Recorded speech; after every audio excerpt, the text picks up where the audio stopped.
Voilà 2 mois qu'il dort en prison. Soupçonné d'avoir joué un rôle dans la disparition de Delphine Jubilard, survenue dans la nuit du 15 au 16 décembre dernier à Cagnac-les-Mines, dans le Tarn, Cédric Jubilard a été mis en examen le 18 juin dernier par le procureur de la République de Toulouse, Dominique Alzeri.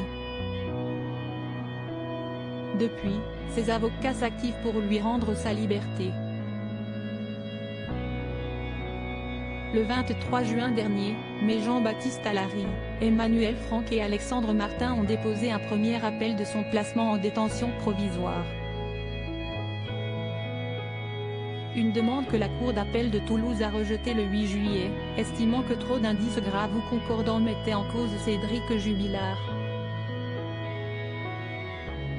Mais la défense du Cagnacois ne baisse pas les bras. Dans une interview accordée aux Parisiens, les avocats de Cédric Jubilard ont annoncé leur intention de déposer une nouvelle demande de remise en liberté le 25 août prochain.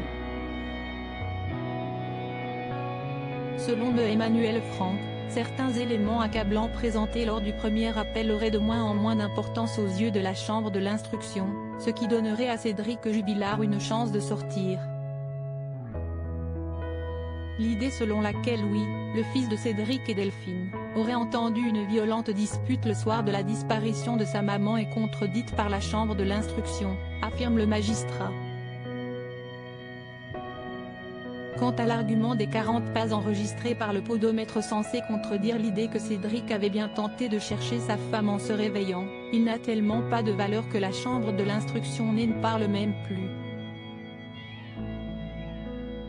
Cédric Jubilard, toujours placé à l'isolement, la chambre de l'instruction a également souligné son intention de vérifier d'autres éléments avancés par l'accusation en date du 18 juin, notamment les cris stridents entendus par des voisines la nuit de la disparition.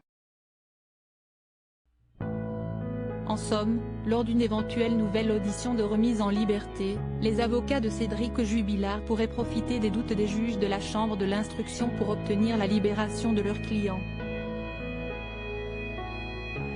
En attendant, Cédric Jubilard est toujours placé à l'isolement à la maison d'arrêt de Cesse, en Haute-Garonne.